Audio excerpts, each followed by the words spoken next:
Okay, Gary and Kim, thank you for joining us again. This next question I think is probably directed at Gary. Again, you alluded earlier about blood and blood drives, how important that is. At this time of COVID, how important is a blood drive right now, and how much is that needed locally? They have a kind of a multi-part question here along with that. In particularly the communities of color, how are blood drives looked at? Or is it responded well? Or can any blood drives, say, maybe be targeted to a certain area that I'm not sure about? Maybe you can answer. Sure. So appreciate that. Blood is always critical, and there are times during the year where the collection of blood ebbs and flows. During the summer, people go off on vacation, and when they do that, the blood supplies drop. Same thing during holiday season. And COVID is another time when blood collection dropped because usually people are giving blood at their workplace or they're doing it at schools. With all of those being shut down, the ability to collect blood, as well as people's willingness to give blood because they're concerned about coming in contact with people, really drove our quantities down. Now, the good news is that the government took a real proactive step in suggesting that elective surgeries be put off during this time. So a lot of the blood that normally would have been needed during this time was able to be pushed off a bit. The other thing that is a collateral benefit of the stay-at-home order is that, frankly, there are less people getting in car accidents and having other sorts of traumas that require a lot of blood. So we had a dip in our supply, a dip in the need that went along with it. However, what we know is that these elective surgeries are going to come back. Sure. When we call them elective, it's not like we're just talking about cosmetic surgery. These sometimes are serious surgeries that people need that have cancer and other things that can have a serious impact on their wherewithal over the course of the next several months. So we know that there will be a need, so we need to continue to collect blood. And it is a continuous thing because blood does not have a lifespan that lasts forever. You collect the blood, it has to be used within a certain period of time. Okay. And because of that, we have to keep on collecting that life-saving blood.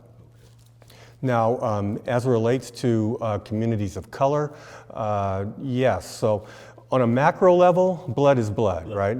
You have your various types of blood, but in reality, every cultural group has different antigens in their blood, which makes it usable for different procedures. And one of the things that is a big use of blood in the African American community is people that suffer from sickle cell. Okay. They can't just use any blood. They need to, in many cases, use blood that is going to match up well, that they are not going to reject, and that best comes from people like them. Now, the challenge associated with that is that, to be frank, we don't give blood at the same rates that white folks give blood. Okay. So there's always a challenge in meeting the demand that we have for blood for African Americans. It has been amplified by COVID because generally African Americans, when we give blood, we give it at our churches, which people are not attending right now. We give them at schools and our workplaces. Okay. Because of that, the shortage can loom large because of COVID. So, we are really interested in making sure that people understand that there's a need out there, and we want to work with organizations like the church and work with us. We can bring blood drives to you so your parishioners can have a place where they can safely give blood, as well as if there isn't a drive that is being put on a large scale, just the awareness that they have that the blood is still needed, and they can reach out directly to us at redcross.org. Okay. And they can schedule a blood donation.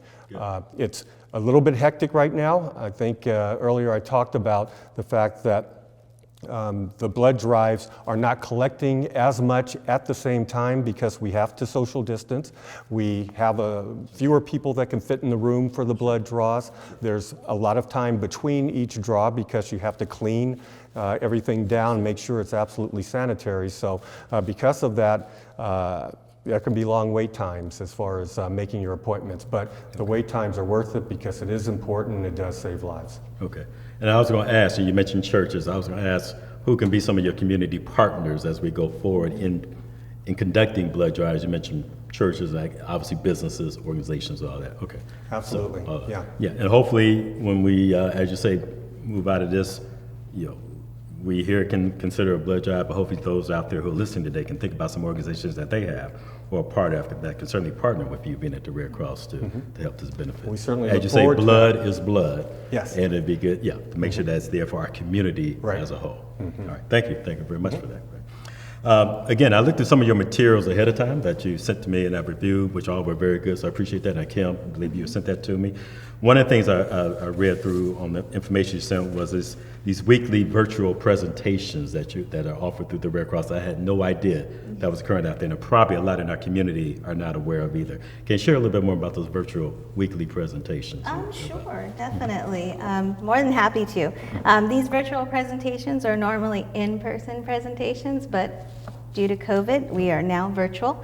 So we have a few presentations going on. The first one we have is called Be Red Cross Ready.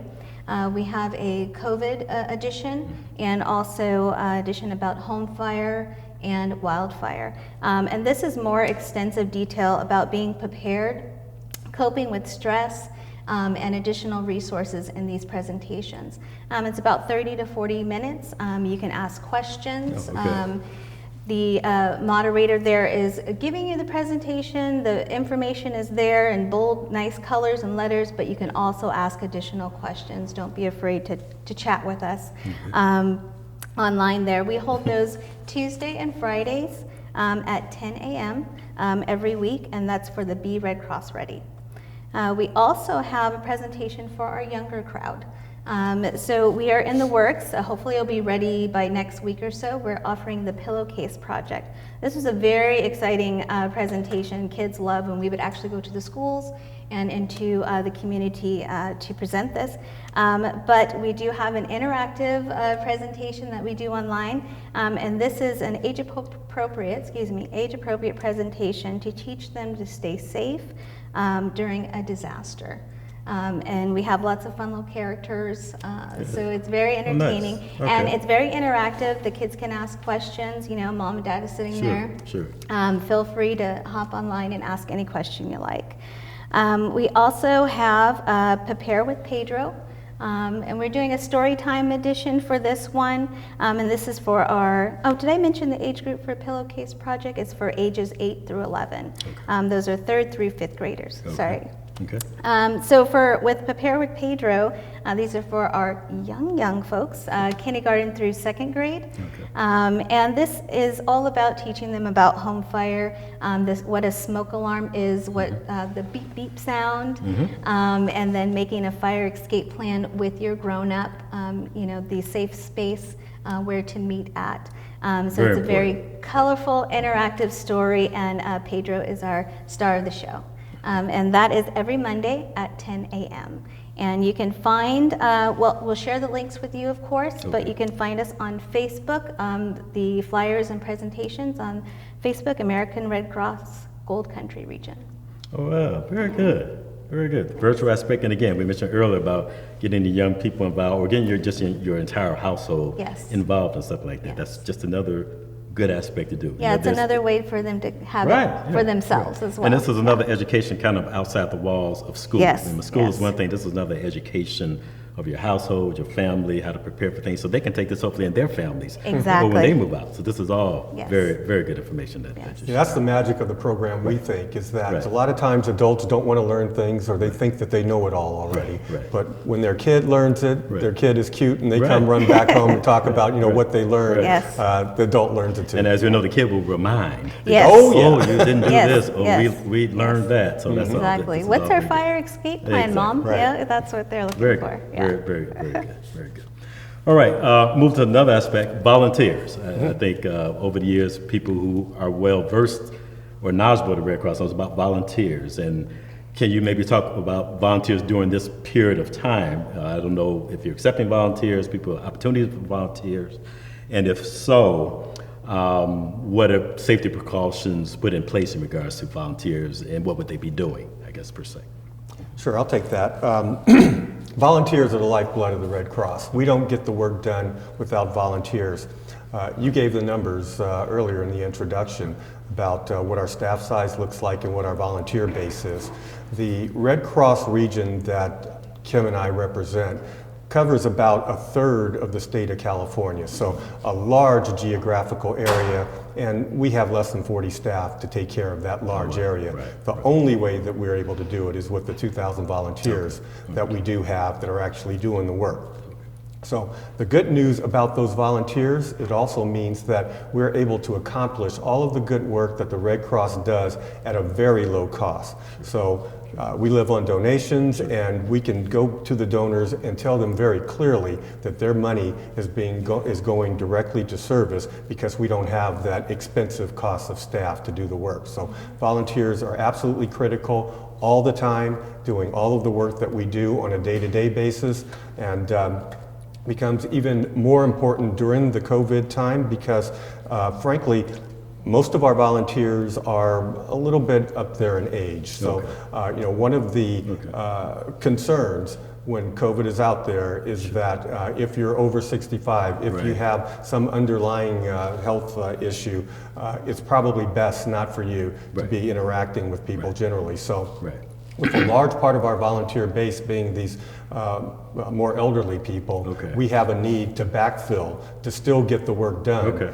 So we definitely have the need for volunteers right here, right now.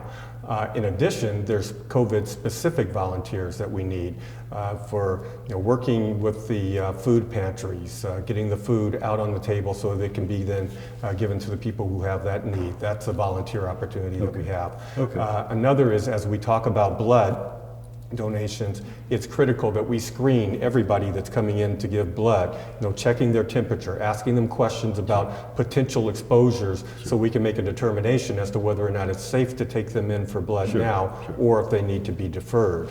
And the people that do that screening are new volunteers that we're bringing on right here, right now, and they're doing that work, and we need them so that we can take as many donations of blood as possible. Excellent, excellent, and very good points about the age ranges, all that.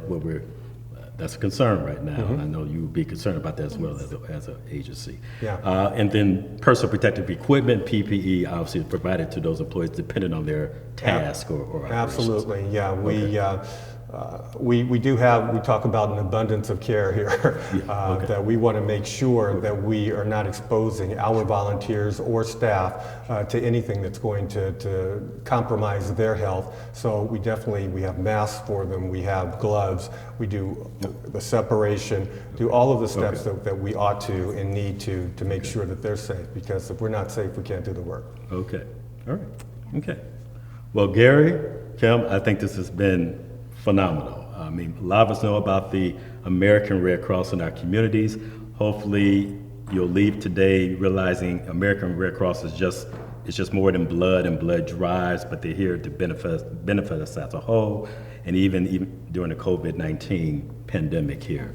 So your services are welcome. I think you're doing a great job over there. Sounds like it's good leadership there. We certainly welcome you. We thank you for sharing your knowledge, your expertise, and most important, your time with us today.